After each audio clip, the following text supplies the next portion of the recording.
기원전 4세기경 알렉산드리아에서는 에우클리두스란 이름의 고대 수학자가 탄생했습니다. 그는 점과 선, 면이란 대체 무엇인가에 대해서 체계적인 정의를 다듬었지요. 그리고 기하학이라는 새로운 분야를 열었습니다. 오늘날 우리에게 유클리드란 이름으로 더 잘 알려진 수학자 이야기이죠. 그리고 지난 2023년 7월 1일 그 이름을 붙인 새로운 우주망원경이 지구를 힘차게 떠났습니다. 우리 우주의 시공간이 얼마나 휘어져 있는지, 우주의 끝은 어디까지이고 또 얼마나 빠르게 팽창하는지 우주의 기하학을 완성하기 위해서죠. 제임스 웹의 뒤를 이어 최근 우주로 올라간 유클리드는 앞으로 또 어떤 발견을 하게 될까요? 우주먼지의 현대타임즈, 최근 발사된 유클리드의 놀라운 이야기를 소개합니다.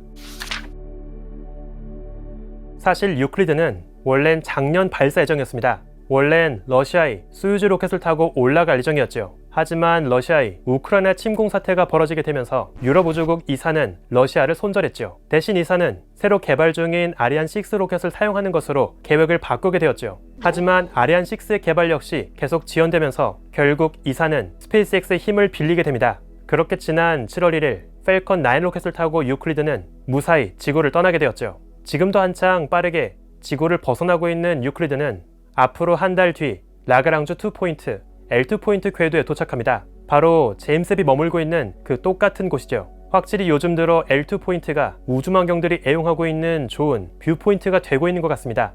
유클리드 망원경의 거울 지름은 1.2m 정도인데요. 육각형의 조각 거울을 18개나 모아서 만들었던 제임스 웹의 경우 그 거울의 전체 지름만 6.5m에 달했지요. 그에 비하면 유클리드는 정말 작은 거울입니다.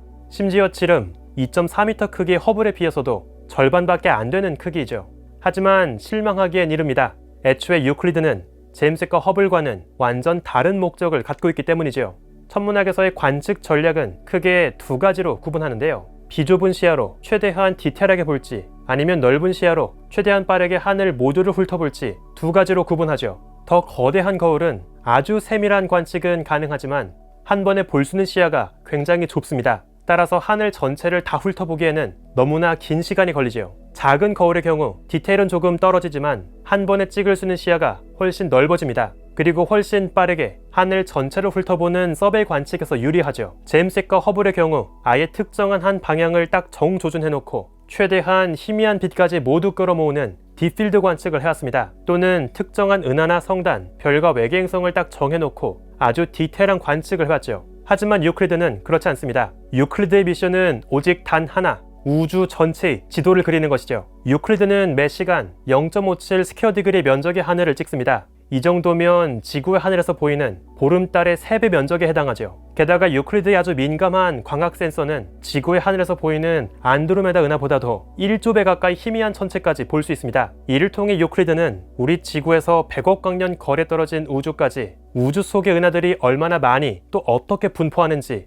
은하들의 지도를 그리게 되죠. 특히 유클리드의 관측 계획은 크게 두 가지로 볼 수 있는데요. 총 15,000 스퀘어 디그리 면적의 하늘을 전부 훑어보면서 방대한 우주 전체 지도를 완성하는 와이드 서베이가 있습니다. 그리고 또 좁은 50 스퀘어 디그리 면적의 하늘을 딱 정조준해놓고 더 깊은 거리까지 은하들의 지도를 완성하는 딥 서베이 관측도 있죠. 이 딥 서베이 관측을 할 때 유클리드는 평소 다른 관측과 달리 40배나 더 긴 시간 동안 빛을 담습니다. 덕분에 훨씬 먼 거리에 떨어진 우주까지 지도를 채울 수 있죠. 다만 아쉽게도 유클리드는 우주의 지도를 채우지 못하는 일부 제한된 방향들이 있습니다. 사실 우주 전체 지도를 그릴 때 가장 난감한 두 가지의 방해 요소가 있는데요. 우선 하나는 우리 은하의 원반 자체입니다. 우리는 우리 은하 안에 갇힌 채 우주의 지도를 그리고 있죠. 따라서 빽빽한 별과 먼지로 가득 찬 우리 은하 원반은 은하수 너머의 우주를 잔뜩 가리고 있습니다. 또 다른 중요한 방해 요소는 우리 태양계 행성들의 공전 궤도면을 따라 분포하는 행성 간 먼지띠죠. 태양계 원반의 먼지 역시 우리들의 관측 시야를 가로막고 있습니다. 이것들은 모두 오래전 우리 태양계 행성들을 만들고 남은 부스러기들이죠. 실제로 밤하늘이 아주 깜깜한 지역에 간다면 태양빛을 반사하며 빛나고 있는 행성 간 먼지띠의 모습을 하늘에서도 확인할 수 있습니다. 유클리드는 딱 이 두 가지의 방해 요소, 우리 은하 원반과 태양계 먼지 원반의 방향을 피해서 나머지 하늘에 대해서만 하늘의 지도를 그리게 되죠. 참고로 유클리드는 가시광부터 파장, 2마이크로미터의 그리 길지 않은 적외선까지 관측하는데요. 28마이크로미터의 긴 파장의 적외선까지 관측하고 있는 제임스 웹에 비하면 훨씬 짧은 근적외선까지만 보게 되죠. 그 이유는 더 거대한 거울로 더 머나먼 거리까지의 우주를 보고 있는 제임스 웹과 달리 유클리드는 비교적 가까운 거리 우주까지만 관측하기 때문이지요. 130억 년 전의 우주까지 보고 있는 제임스 웹에 비하면 훨씬 가까운 100억 광년 거리까지의 우주만 보기 때문에 유클리드는 굳이 제임스 웹처럼 아주 긴 파장의 빛까지 볼 필요는 없습니다. 유클리드는 크게 두 가지의 장비로 우주를 찍게 되는데요. 우선 하나는 가시광에서 은하들의 사진을 찍는 비즈 장비가 있습니다. 그리고 근적외선으로 은하들의 사진과 스펙트럼을 찍는 리스프 장비가 있죠. 재밌게도 유클리드는 단순히 사진만 찍어서 은하들의 2D 지도만 그리는 것이 아니라 은하들의 스펙트럼까지 관측합니다. 은하들까지의 거리가 더 멀어질수록 우리가 관측한 은하의 빛은 더 긴 파장 쪽으로 치우치게 되죠. 이처럼 유클리드는 은하들의 스펙트럼을 계속 관측하면서 은하들이 보이는 방향뿐 아니라 거리까지를 고려한 3D 입체 지도를 그립니다. 사실 이처럼 우주 속의 은하들의 입체 분포 지도를 그리는 작업은 앞서 다양한 서베이 관측으로 쭉 해오고 있었죠. 대표적으로 그 유명한 슬로안 디지털 스카이 서베이가 있습니다. 하지만 유클리드는 슬로안 서베이와는 비교할 수 없을 정도로 훨씬 광활한 하늘에서 지도를 그리게 되는데요. 슬로안의 경우 뉴멕시코에 위치한 2.5m 크기의 지상망원경으로 하늘을 훑어보는 서베이 프로젝트였습니다. 따라서 주로 북반구의 하늘에 대해서만 우주의 지도를 그릴 수밖에 없었죠. 하지만 유클리드는 아예 지구 바깥으로 날아가서 북반구와 남반구의 하늘 모두를 보게 됩니다. 그렇다면 대체 천문학자들은 무엇을 알고 싶어서 우주 전역의 은하들의 분포 지도를 그리고 있는 걸까요? 우주 속 은하들의 분포를 안다는 것은 결국 우주에 분포하는 모든 질량, 물질의 분포를 파악한다는 뜻입니다. 바로 이것을 통해 천문학자들은 아직도 풀리지 않고 있는 미스테리, 암흑물질의 비밀에 한 발짝 더 다가갈 수 있죠.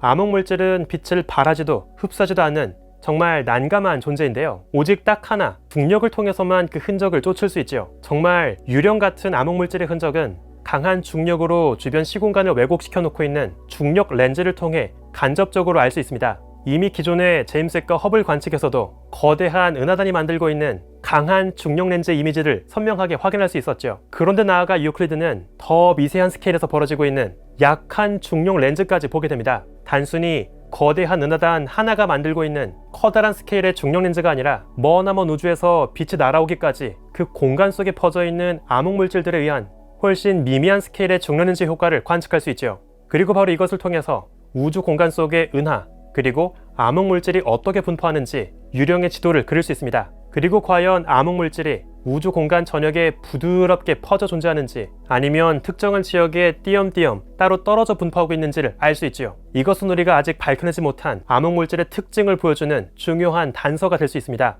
나아가 유클리드는 또 다른 천문학의 난제, 우주의 가속 팽창과 암흑 에너지까지 파헤치게 되는데요. 100억 광년 거리의 먼 우주부터 비교적 가까운 우주까지 은하들의 공간 분포 밀도가 어떻게 바뀌었는지를 알 수 있습니다. 최근까지 진행된 슬로안 서베이의 후속 관측 보스 서베이에 따르면 재밌게도 우리 우주는 100억 년 전부터 60억 년 전까지만 해도 팽창의 효율이 점점 더뎌지는 감속 팽창을 하고 있었습니다. 그러다가 갑자기 최근 들어서 우주 팽창이 점점 빨라지고 있는 가속 팽창을 시작한 것으로 보이죠. 사실 단순하게만 생각하면 우주를 채우고 있는 수많은 은하들의 강한 중력으로 인해서 우주 팽창은 오히려 느려져야 합니다. 하지만 왜인지 우주 팽창은 갑자기 빨라지고 있죠. 그래서 천문학자들은 이 우주의 가속 팽창을 설명하기 위해서 중력에 대항해서 우주를 살찌우고 있는 미지 에너지, 암흑 에너지를 가정하게 되었습니다. 하지만 이에 대해선 암흑 에너지의 정체가 무엇인지, 우주가 정말 가속 팽창은 하는 게 맞는 건지 여러 다양한 질문들이 남아있죠. 앞으로 유클리드는 기존의 다른 서베이 관측보다 더 넓은 우주를 쭉 바라보면서 우주 속 은하들의 분포 밀도가 어떻게 변해하는지를 파악하게 됩니다. 우리 우주를 70%나 차지하고 있다고 알려진 미지 에너지, 암흑 에너지가 정말 존재하는지, 그 정체는 무엇이었을지 그 마지막 질문의 답을 찾게 되겠죠. 한편 더 머나먼 우주에서 더 가까운 우주까지 과거부터 현재로 오면서 은하들의 모습이 어떻게 바뀌어왔을지 은하들의 진화 역사도 파악할 수 있는데요. 심지어 특정한 한 방향의 하늘이 아니라 사방의 우주 전역에서 말이죠. 은하 하나만의 탄생과 진화를 모두 보기 위해선 긴 시간이 필요합니다. 하지만 다양한 시기를 보내고 있는 어린 애기 은하부터 나이가 많은 성숙한 은하까지 수천만 수억 개의 은하들을 한꺼번에 놓고 비교한다면 더 빠르게 효과적으로 은하들의 진화 과정을 엿볼 수 있죠. 이를 통해서 그간 시뮬레이션으로 파악되었던 은하들의 진화 양상이 정말 실제 우주에서 똑같이 벌어지고 있는지 최종 교차 검증을 할 수 있습니다.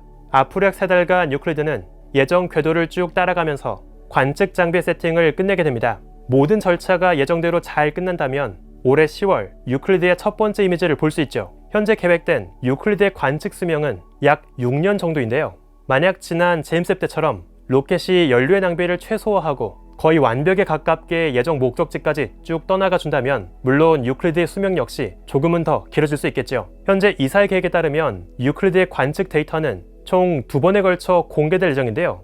1차 서베이 데이터는 앞으로 한 2년 반 뒤 2025년 겨울쯤으로 예상합니다. 그리고 2차 서베이 데이터는 다시 그로부터 2해가 지난 뒤 2027년 말로 추정하고 있죠. 제임스 비 가져다준 놀라운 발견 덕분에 우린 그동안 역대 가장 먼이란 타이틀에게 익숙해져 있습니다. 그동안 제임스는 역대 가장 먼 은하를 발견했고 역대 가장 먼 초거대 질량 블랙홀도 찾아주었죠. 하지만 아쉽게도 유클리드는 이런 역대 가장 먼이란 타이틀의 발견은 기대하기 어렵습니다. 하지만 부디 유클리드의 발견을 과소평가하지 않길 바라겠습니다. 비록 역대 가장 먼이란 타이틀은 깨기 어렵겠지만 대신 유클리드는 역대 가장 광활한 우주 지도를 완성하게 될 테니 말이죠. 우주먼지 타임즈 오늘은 여기서 마칩니다. 구독과 좋아요도 부탁드릴게요. 우주먼지 여러분 감사합니다. 안녕.